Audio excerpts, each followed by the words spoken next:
Now, before we jump in and talk about this amazing Elma content, I have to give a major shout out to that simple Alulu moment where she's just sitting, doing her job, and obviously this boy being as hungry as he is being a young teenager. I love the fact that they don't have to say anything with them when they're on screen. You can just tell the chemistry is brewing, right?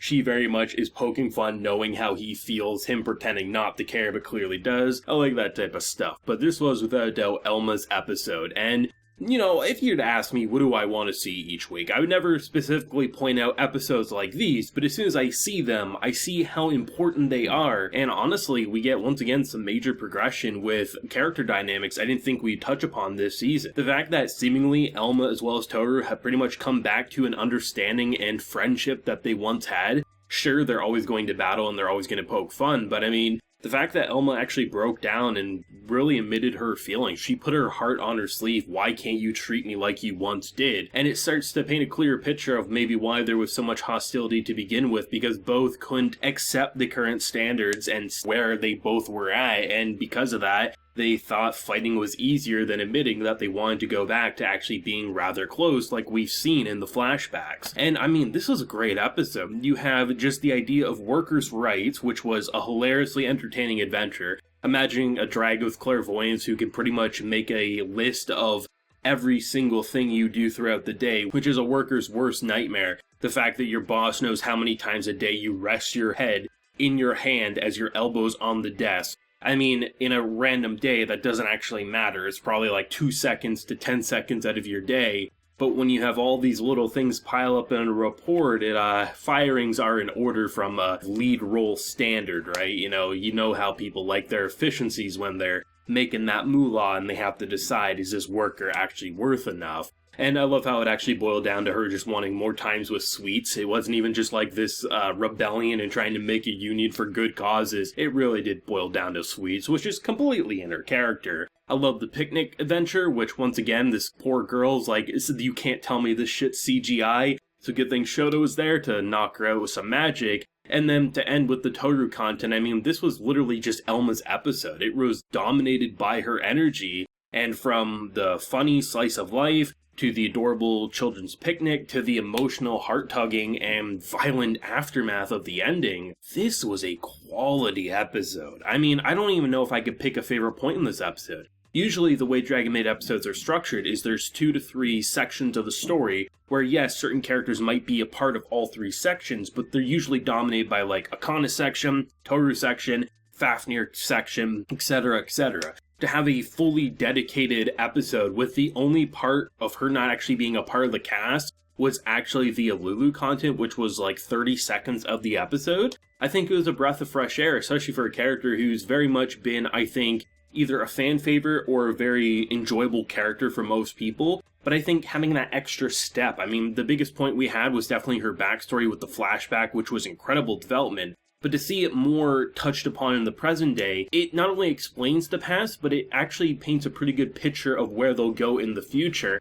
And I love that. The fact that we go from this violent, amazing animated fight scene to tickling of the feet towards the end, this shit's incredible. And I really like the picnic, I have to admit. Like, when she was talking about how she was going to spend her day eating sweets and enjoying her day off, and then you see that the kids come over saying, no one can take us, we need an adult. And the fact that she wanted to show Tohru that she could be responsible and that she would be praised and things like that. It actually is a great setup to the final act of this episode, because for her proving to Tohru that she's not a failure and this horrible person is something that makes a lot more sense after you see the end of the episode. Because for me, I thought it was just more of like the competing, right? She always wants to compete. But the fact that it's actually her just wanting to prove to Tohru so that Tohru will accept her as a friend again because she thinks Tohru hates her and, this and that. And for her, just bringing her away from the human world is about all she can hope for anymore, because she has all these connections to humans, but she refuses to have a connection with her. And it kind of pulls on your heartstrings, I have to admit. I think that's kind of what makes Dragon Maid action so good, is that, a lot of times anime, when they have these beautifully animated fight scenes, people hype them up because look at the colors, look at the line work, look at how well animated it is. And don't get me wrong, Dragon Maid deserves that praise. The thing that separates it a lot, though, is that there's the emotional build-up behind those fight scenes that make it so much more impactful. We don't get them every episode. We might get them every few episodes, 4 episodes, but when they're there, they're meaty in substance and they're beautifully animated.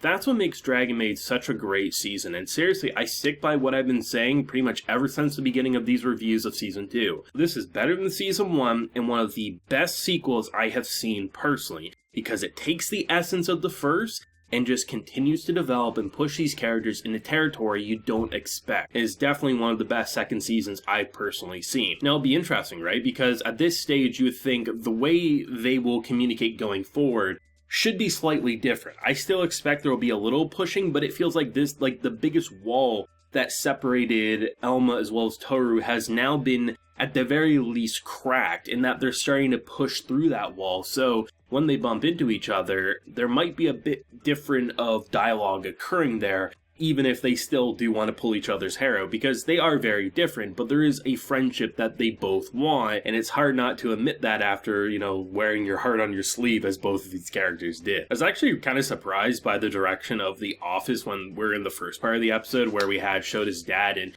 I mean, this dude just looks like he's straight out of a JoJo manga for a villain. Just the energy he's releasing, you think, some aura shit's about to occur. But it's interesting because there's no way in hell you're going to get past this man to get what you want. But, they gave it their all, and it almost felt like commentary. I mean, Kobayashi herself, right? The way she talks about work, the fact that she doesn't feel like she can relax unless she works a minimum of 8 hours, and she goes in on her days off. It very much is the Japanese workers' mentality of work till you die, and it just almost felt like some social commentary. I'm not sure if I'm the only one who clued into that, or if it was intentional, but that's how I personally felt, and goddamn, Elma episodes hit different, I have to say. They really, really do, and each episode feels like you could argue is the best episode of Dragon Maid in its own unique way. Really looking at the cast as a whole, pretty much everyone's been getting their chance to shine. I still hope we get one more episode, like, either solely dedicated on Alulu, or throughout the remaining episodes we have a good chunk of Alulu content sprinkled throughout. And besides that, maybe one more big moment with Kobayashi would be rather nice, but at this point, Kana, all of them, right? I feel like they've had their spotlight. Like, maybe Kana didn't have as big of an emotional point this season, but she's been relevant every single episode for the most part from what I can remember. So, really, they've done more than I could have hoped for, and they continue to surprise me with episodes like these solely dedicated on a character in a way I didn't expect. So Dragon Maid, I think, from pretty much the first couple episodes was a 10 out of 10 second season, and I firmly believe all 9 episodes have been pretty close to perfect and far exceeded my expectations of what KyoAni could do, and I already had them up there pretty damn high in terms of quality. But let me know your thoughts on this episode. Very fascinating in my opinion, but let me know your favorite point in the episode, what you think, and what do you hope to see with the remaining episodes. Leave a like if you enjoyed, and subscribe if you're new around here. So until next time, everyone, please take care and have a good one.